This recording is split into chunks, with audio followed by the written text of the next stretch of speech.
So, hello guys, good morning, happy Sunday. So, into this report, it's all about the SMART, the Taxonomy of Objectives, as well as the Bloom's Taxonomy hierarchy and Anderson's version of hierarchy of the cognitive domain.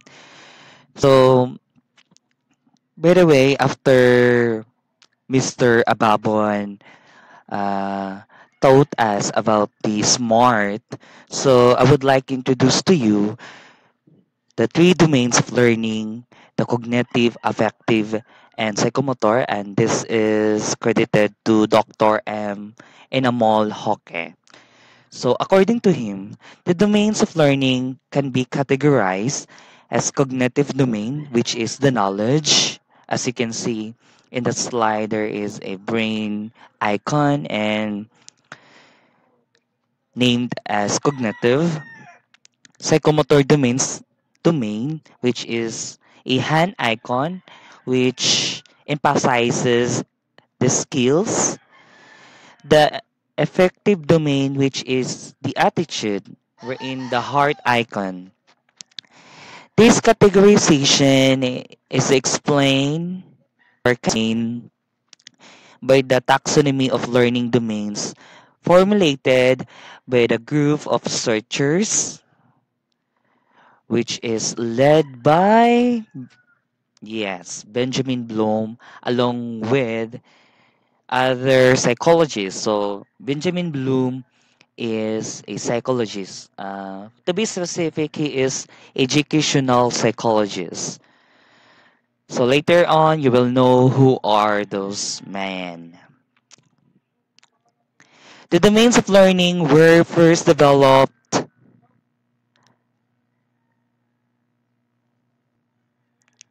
and described between 1956 to 1972.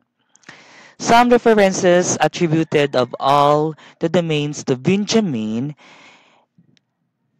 Bloom, which is simply not true. So accordingly, sa kanya daw lahat naka, naka-name yung or nakatawag natin yung bali nakapangalan or credited sa kanya lahat.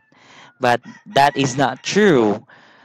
So the truth is, so ito na no. As you can see this man, this is Benjamin Bloom and this is um, Dr. Cartwell. No, he's not a doctor. He's a psychologist. He's also a educational psychologist. So naka-state dito no na some references attribute of all domains to Benjamin Bloom, which is simply not true. While Bloom was involved in describing both the cognitive and the affective domains, he appeared as first author on the cognitive domain. So, sa cognitive domain only si Bloom. As a result, this bore his name for years and was commonly known among educators as Bloom's taxonomy, even though his colleague David Cartwell was a partner on the 1956. So, ito si David Cartwell and ito si Benjamin Bloom. So, that's their faces. So, short history lang yun, no? Meanwhile,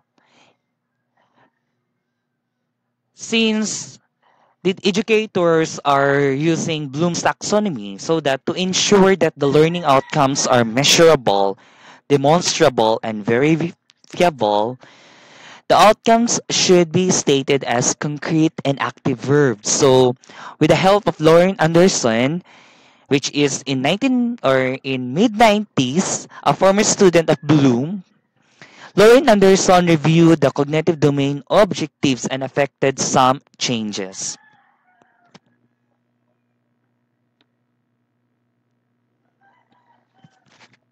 So the changes are shown. So first, iniba yung name from nouns to verb.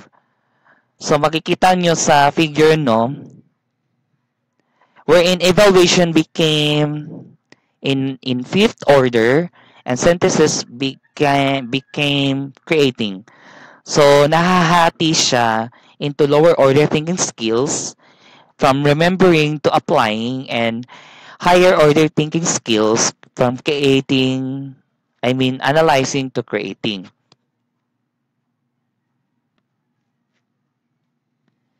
So yan no. So from nouns to verbs and what is stated here, slightly rearranging the order. So yun. Dalawa lang. From nouns to verb, tapos iniba niya yun, yung hanay. Instead na pinaka-higher yung evaluation, it became second to the last or second to the highest or higher order thinking skills, evaluating, tapos synthesis became creating. So yun yung changes ni Anderson from Bloom's taxonomy category or level.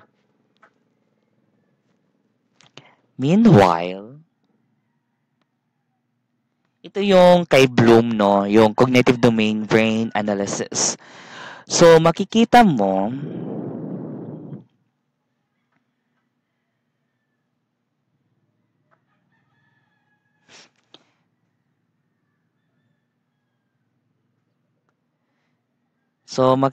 no na naka-indicate yung remembering, si analyzing, si applying, understanding, evaluating, and creating. Because learning is everywhere. We can have or learn mental skills, develop our attitudes, and acquire new physical skills as we perform the activities of our daily living. Learning is not an event, it is a process. So guys, it is process. It is the continual growth and change in the brain's architecture that results from the many ways we take in information, process it, connect it, catalog it, and use it, and sometimes get rid of. Learning can be generally categorized into three domains, cognitive, affective, psychomotor. Within each domain are multiple levels of learning that progress from more basic surface level learning to more complex. Deeper level learning.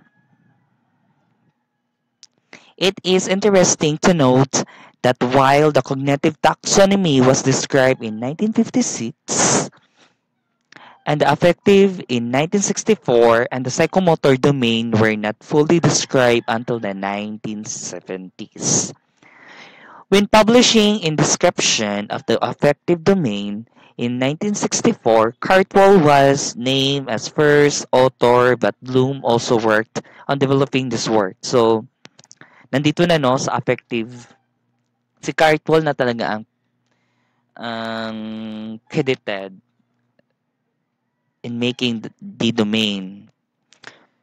Cartwell's involvement in the development of the cognitive domain will become important when you look at the authors of 2001 revision to this taxonomy. So, balik muna tayo sa history, no?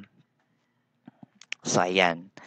So, accordingly, si Cartwell, sa kanya pinangalan yung affective because si Bloom talaga ang credited for the cognitive. So later on, we can know who's behind the psychomotor. But anyway, so now, in the present time, si Anderson at si Benjamin Bloom lang talaga ang pinangalan or sa kanila credited yung cognitive, which is specifically ngayon ginamit natin kay Anderson, pero we must include Bloom because of his work, no? Na-inspired si Anderson to make his own version, which is hindi nalalayo sa original. So anyway, continuation.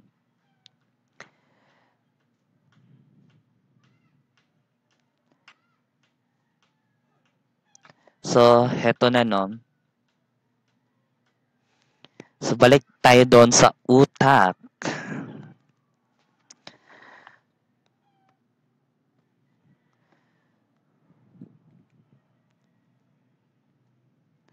The cognitive domain involves the development of our mental skills and the acquisition of knowledge.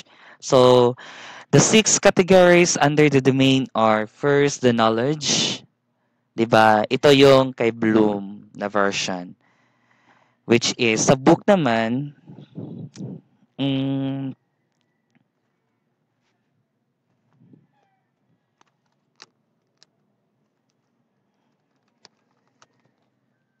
sa book, no, let me read.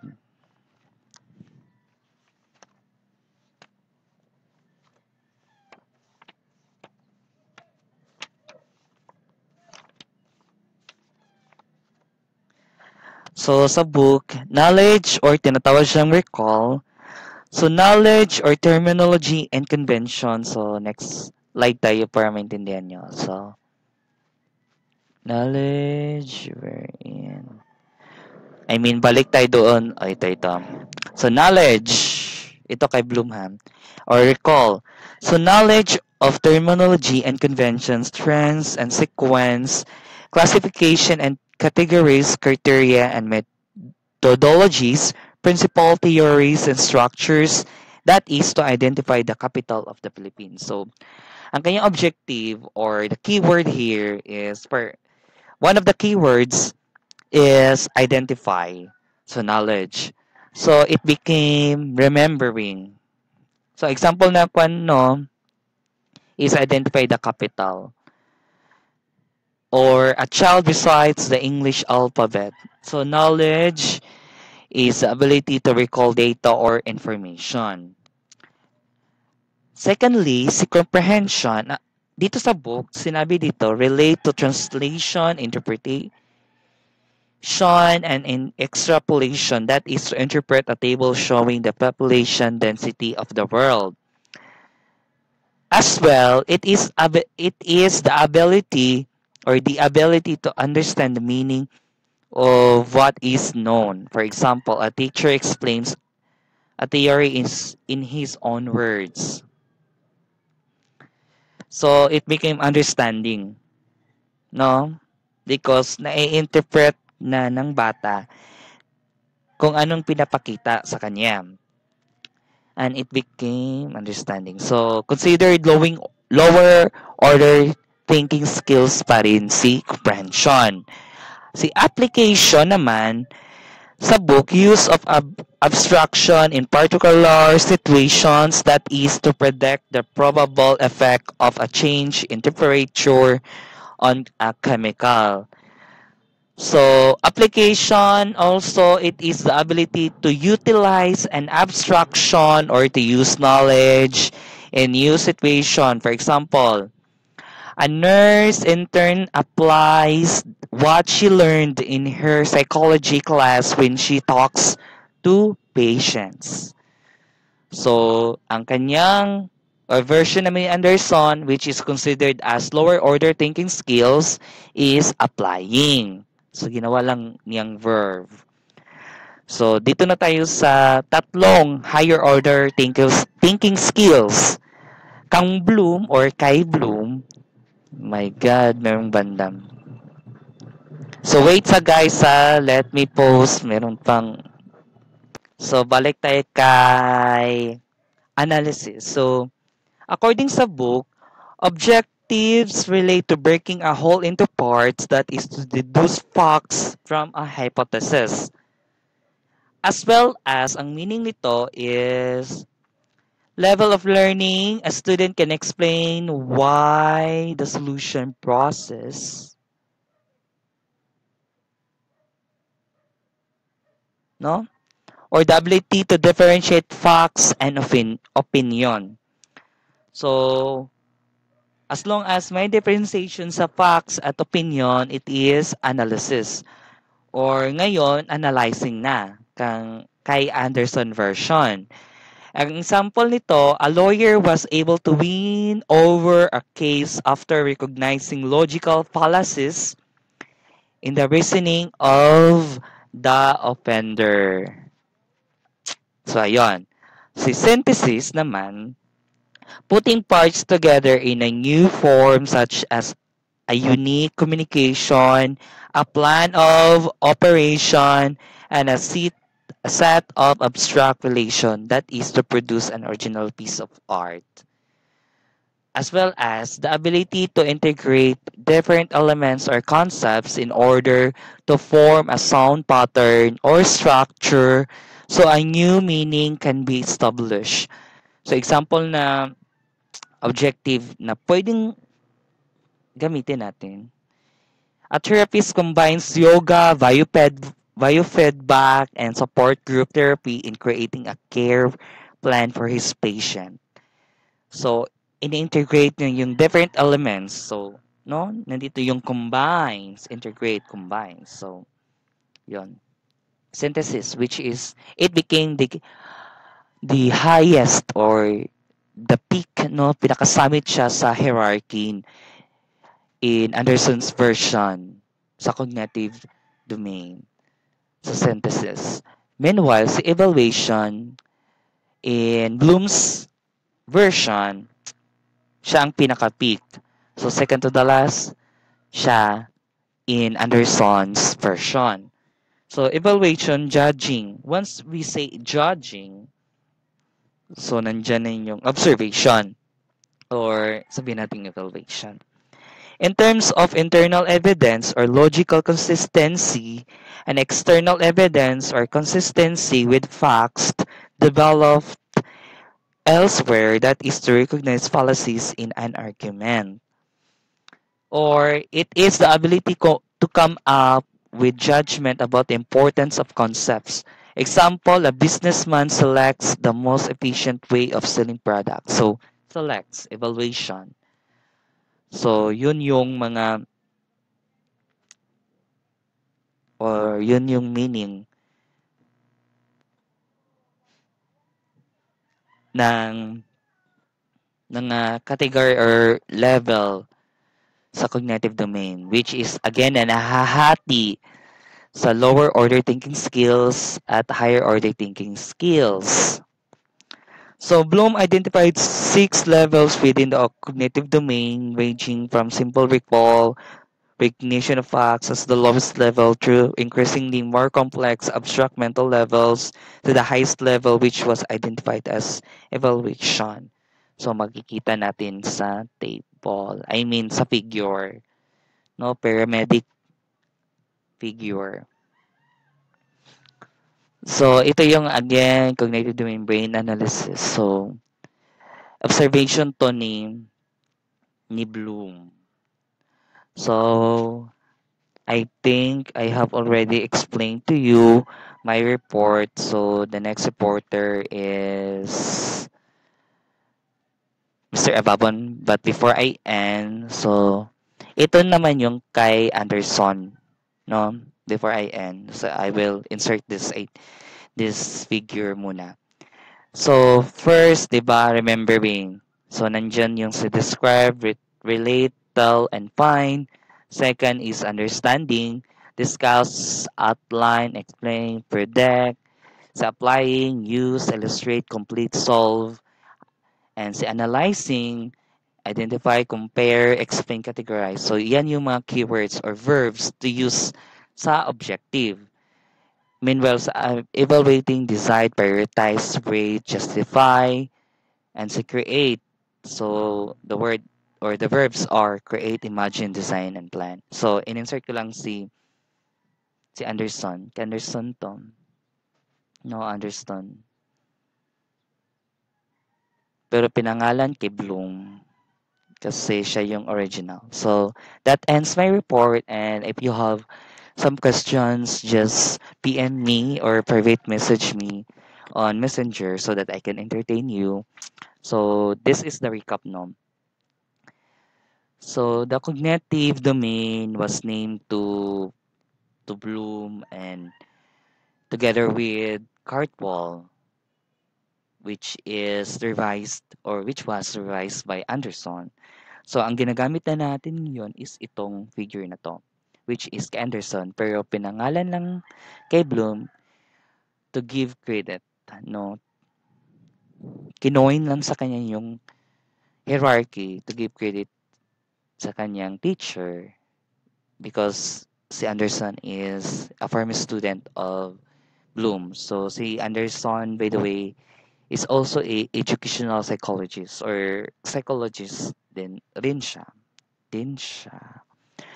So, but ang tagal kong and so that's and my report. Thank you for watching. Hopefully you have understood my report and the rest,